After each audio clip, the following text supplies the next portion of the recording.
बाकी हम लोग मैप के जरिए समझने का प्रयास करते हैं। देखिए ये आपका है विषुवत रेखा।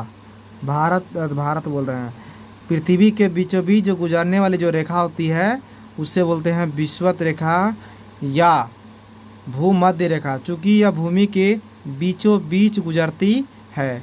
जैसे जैसे तो ये आपको जितना ये सब जो लाइन दिख रहा है ये सब अक्षांश है। जो सीधा लाइन दिख रहा है ये क्या है, ये अक्षांश है। लेकिन ऐसा वाला जो लाइन दिख रहा है ना ये सब क्या है, सब ये है आपका देशांतर है। क्या है, देशांतर है।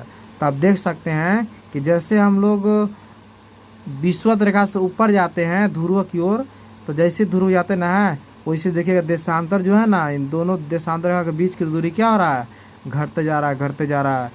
तो जैसे जैसे हम लोग विषुवत रेखा से ऊपर जाते हैं ना तो दो देशांतर रेखाओं की बीच की दूरी क्या होती है, घटती जाती है। लेकिन जैसे हम लोग ऊपर से नीचे आते हैं विषुवत रेखा के पास वैसे क्या होती है, बढ़ती जाती है।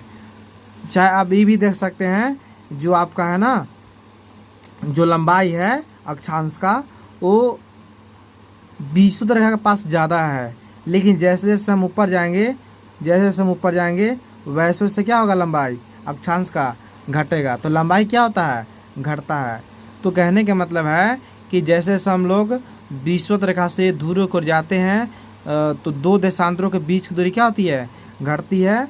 और आपका जो अक्षांश जो रेखा इसकी लंबाई भी क्या होगी, घटेगी। भारत का अक्षांशीय एवं देशांतरीय जो विस्तार है ना उसमें 30 डिग्री का अंतर है। जिससे आप यहाँ पर देख सकते हैं ये जो इधर जो आपका हो गया वो हो गया पूर्वी राज्य। तो पूर्वी राज्य के सबसे ऊपर देखिए ये आपका है अरुणाचल प्रदेश। यहाँ पर अरुणाचल जो प्रदेश है सबसे पहले भारत में जो सूर्योदय होता है वो अरुणाचल प्रदेश में होता है।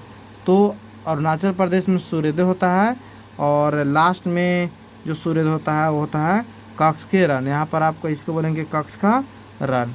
तो करीब 2 घंटा समय लगता है यहाँ से। यहाँ जब सूर्योदय होगा तो इसके बाद 2 घंटा बाद यहाँ सूर्योदय होता है। इसका रीज़न है 30 डिग्री का अंतर। चूँकि 1 डिग्री में होता है 4 मिनट।